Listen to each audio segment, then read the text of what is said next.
Okay, so I think I'm going to start calling this light work. Kind of like it won't change in the title, but kind of like when you tune into the episode, you know what type of episode it is. Currently, I know I've not been releasing any episodes recently. I'm currently working all in my head, nothing physical yet. But I'm currently working on some ideas of how to transform the entire show, kind of like how to grow it and make it a little bit more bigger, which means I'll not be having particular, still, I'll still be making the same type of content, but much more particular focus. So there'll be kind of like a theme that might run out through the year.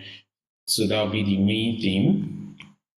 You get, and that will be kind of like classes. You'll be seeing Clinical 101, something 102. So there'll be an entire curriculum, it'll be an entire kind of course related kind of stuff. I don't know, it's just something I think about and I dream of. I don't know if I'll actually do it, but I do have some planning in the works. Some planning documentation kind of stuff in the works. And then apart from that, then we have the regular episodes that I do, which will still be somewhat researched but less heavily researched than everything.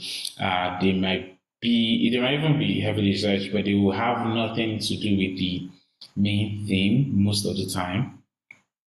They'll just be their own thing. So that would be kind of like still keeping in style with the original Volatile Times with Daniel episodes. And then there'll be these light works when I have something on my mind that I just want to talk about, but like not really make a teaching moment, kind of. So, light work. I don't know how all of this is going to kind of like merge together by next year, but labor alone, it will merge. So, without further ado, hello, good morning, good afternoon, good evening, good night, good whatever time of the day you are listening to this, and you are listening to another episode. Le volatile. Most of the time, most days, I feel nothing. I don't feel anything. That is so boring. I wake up and I think again, really? I have to do this again? And what I really don't understand is how come everybody else isn't screaming with boredom too. I try to find ways of making myself feel something. More and more and more, but it doesn't make any difference. No matter what I do, I don't feel anything. I hurt myself, it doesn't hurt. I buy what I want, I don't want it. I do what I like, I don't like it.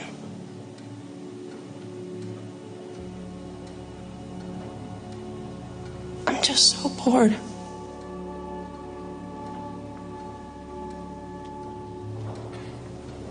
I think we can all relate to that.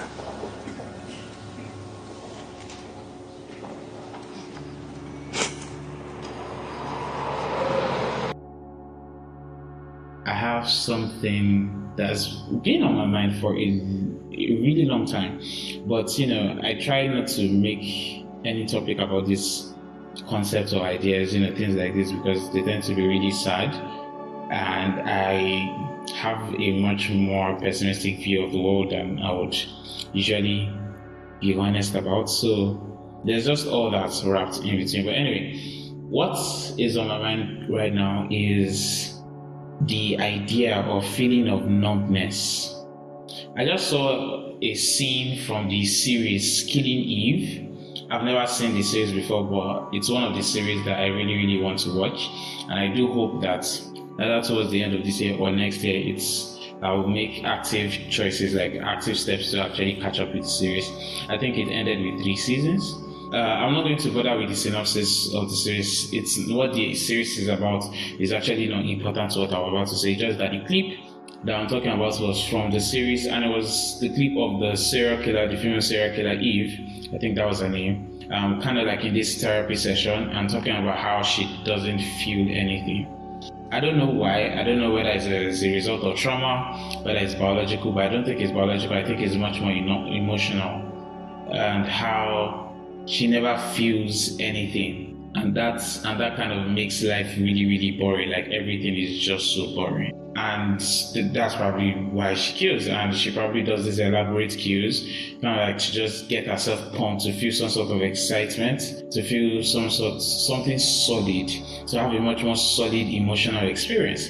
But she never has that, and it just makes everything so really boring. But here's the funny thing: as she was talking about that, she was crying. Right? She was crying. And that kind of like, to me, was kind of like this, it was just this eureka moment, like this, aha, oh wow, okay. Most of the time when we complain about being very depressed, complain about how we don't really feel anything, like it's something I've said a lot of times over the past couple of weeks, months even, where I tell some of my friends that I don't really feel anything. Like I don't feel motivated or demotivated. I just don't feel connection to anything. I think that is where that numbness is. I think when most people are saying, I don't really feel anything, we are talking about kind of like a loss of connection. Because whether we want to accept this as fact or not, our emotions are heavily invested and heavily present in every single aspect of our experiences. So the things we care about, the things we are diligent towards, the things that rile us up, all these things do exactly that, and we are moved to them exactly the way we are moved to them, partly because of our emotions. If you like your work, for instance, if you enjoy being at work, you enjoy doing your work, regardless of how little or high the pay is, because of how positively you feel about that, your experiences are going to be somewhat much more positive, in a sense, at least by your own perception. But if you do not like your job, majority of your experiences are going to be negative.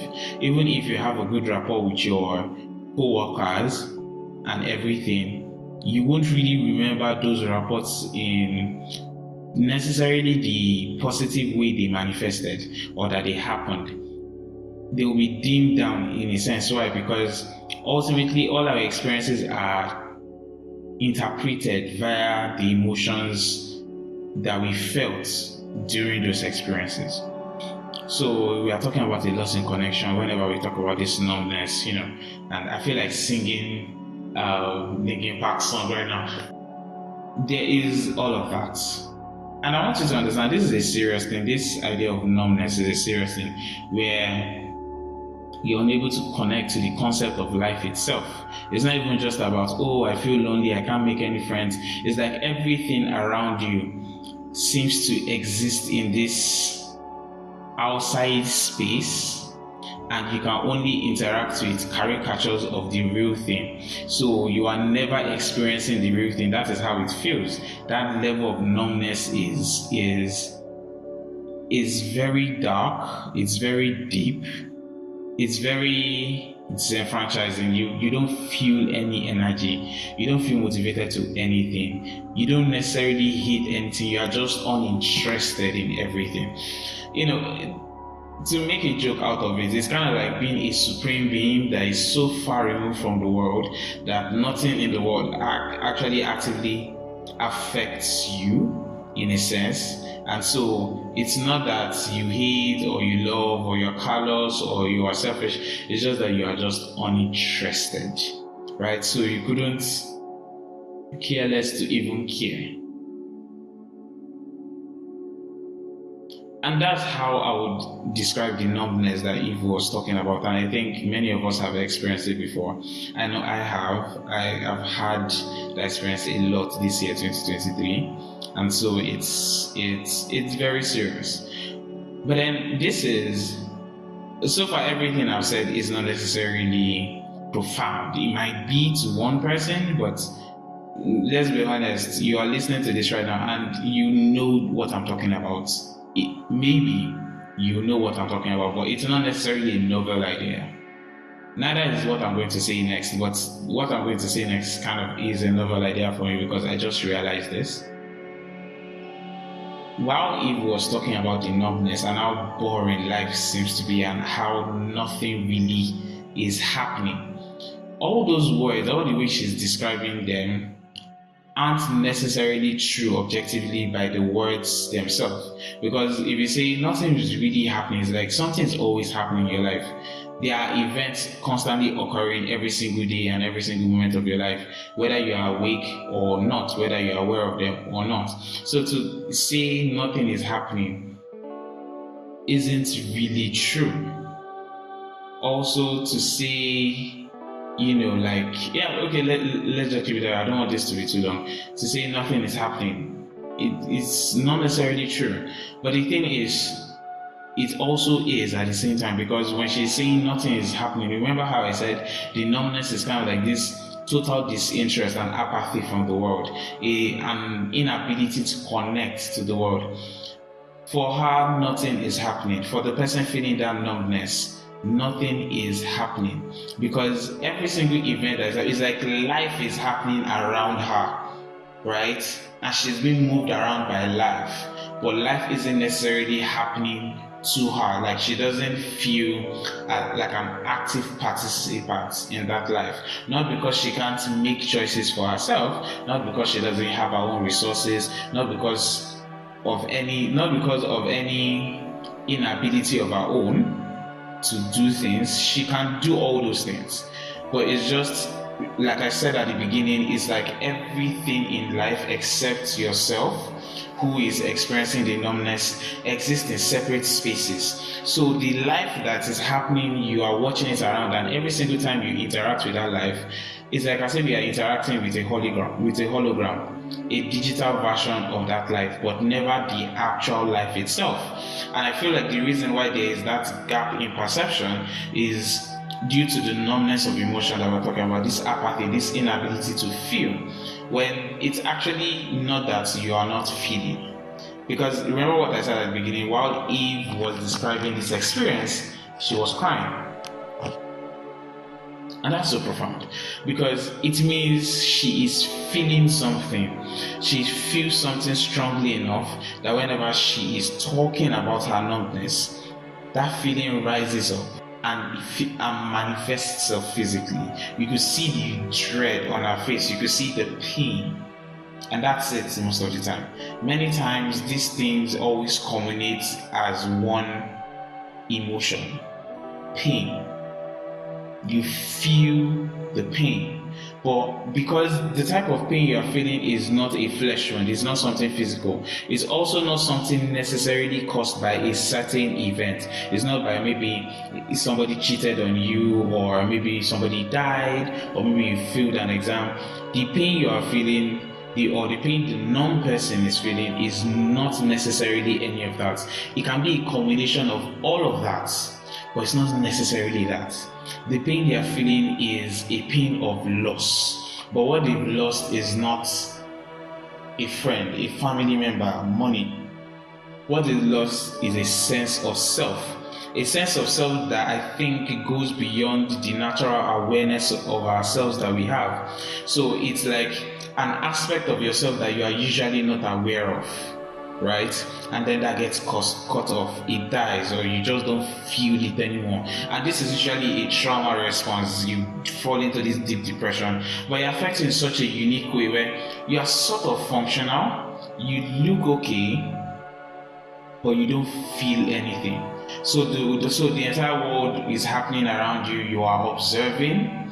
It seems like you are participating, but you are just, to you, it's like as if you are in the demo version. So nothing you actually do in the demo version contributes to your progress in the game, which, for the sake of this analogy, I'm making things clear. That means you feel like you are actually doing things in life, but it's not actually lending to the progress of your real life. It's not actively affecting your life. You are just doing what life itself demands of you. So you feel this helplessness, you feel this emptiness, you feel this inability, you feel being stuck, all of that. But then at the same time, everything gets lost in the indifference, everything gets lost in the apathy, and then results in numbness. Numbness because you feel so much pain that your brain, as a way of self-preservation, turns off your emotional receptors. I'm not saying biologically that's actually what's happening, but figuratively, understand what I'm saying. You will have felt so much pain. Have you ever felt hunger before? Like you're so hungry, it gets to a point where the hunger is painful, like you can't take the pain. But then there's a point beyond that where you no longer feel the pain, you no longer feel the hunger, but it doesn't actually change the reality of the fact that you are hungry and that hunger is causing you pain. You don't have any strength in your body, you are running on fumes. All of that you are somewhat aware of, but then you lose the feeling of the hunger itself. It's almost like as if you are filled now, you've been satisfied, no need to be hungry anymore, except you are still hungry. But what has happened is you've gone numb to the hunger due to kind of like an overload of that same hunger or an overload of pain. So the numbness that we usually feel, or the numbness that people feel, I have felt, is a response to an overwhelming amount of pain that I was experiencing. And so you are just there. You just notice that you're just there. You are working on your project, you are going to work, but nothing excites you, nothing saddens you, nothing makes you cry, nothing makes you want anything. You don't want anything, you don't even have cravings. That's the fuck up, like you don't have cravings. Every single thing that you used to do a day before that would bring so much laughter and joy and happiness to your face doesn't. Like for me, I love reading like novels, I love reading manga, I love playing games, I love reading in general, I love watching anime, and I love watching series, and I used to do these things a lot. But then over time I just stopped. I found absolutely no entertainment, no joy in watching animes. I still read mangas today, but it's mostly just this kind of like ritualistic experience. It's just something I do most of the time. One or two mangas have started exciting me back again, but before I was just reading, I was just observing colors, words, characters, and just the story on the page. Where before I could emotionally connect to the stories I was reading in these mangas and these manhwas, I could connect to them, which would then make the panels come alive in my mind. So almost these still characters were even having movement because of the depth to the drawings. You understand, like the quality of drawings and the depth of the drawings, all those kind of stuff. I lost all of that. Even podcasting, I'm not gonna lie, I used to love sitting in front of the mic, no matter how bad the mic is, and just talk. Sometimes go on a research binge, gather my thoughts, and then talk, trying to make everything factual and everything. I also love doing all of that, love teaching, everything just went. I did every single one of those activities, and it just felt like I was going through the motions. Like I knew what to do, so I was just doing every single thing like that. It was the same thing with prayer, it was the same thing in Bible study. It still almost to some extent is the same thing about everything. And the funny thing is, when you hear me talk, I don't sound numb. Like there's inflections and there's jokes, there's intonation, there's everything, there's emotions. But I'm actually not feeling any of those. I know how to vocally communicate them. I know how to physically communicate them because I have a lot of experiences doing exactly that, and I know what people are expecting. But it's a performance. That's the numbness renders you to doing some sort of performance. But even is when you start addressing the numbness itself. When you start talking to it, when you start talking about it, and most of the time I think talking about it is the same thing as talking to it, because you are telling somebody about it, but it's not necessarily, at some point it becomes this narration of a thing that brings stories to life. So it's kind of like I'm very sure there was a movie or two like that where the author would write words on a page, and then if he reads it out loud, the characters in the story will come to life, right? I think it's Ink Heart or something like that. I know one of the movies had that kind of title, Ink Heart or something like that. That's kind of how it is when you start talking about the numbness. You just describe it. you are speaking to it. And then in speaking to it, you start remembering what exactly it is you had to numb yourself, you had to stop yourself from feeling, just so that you can continue in life. Because I think where a lot of us go numb, some of us don't go numb. We just end up feeling that pain over and over, and we feel it each time it increases, how it multiplies, everything, till we just can't take it anymore.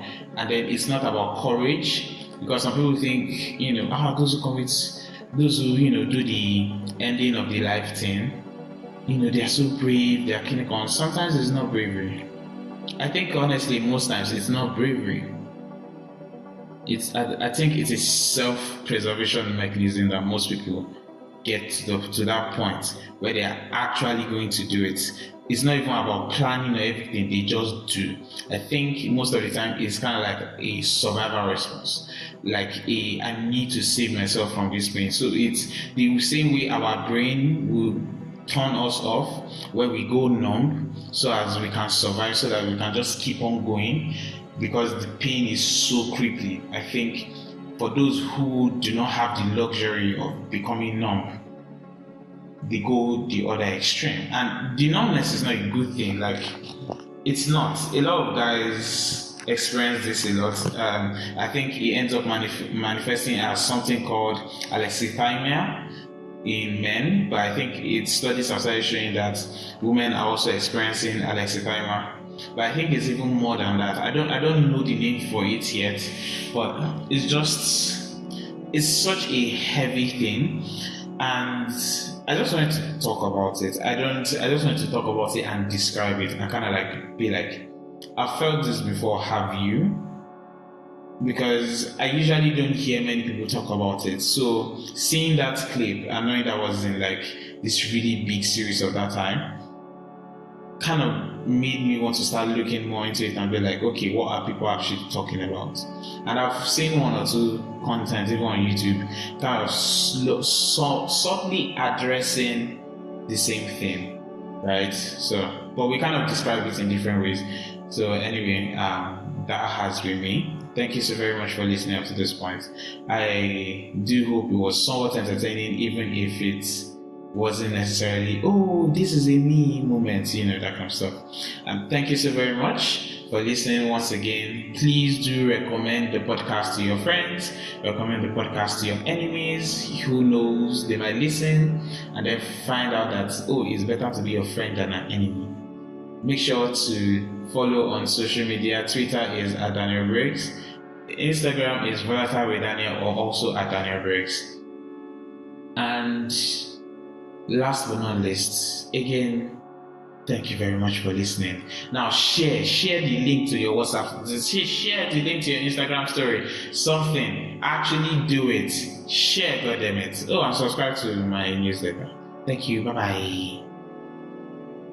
I've become so numb, I can feel it down, every time, so much more. Okay.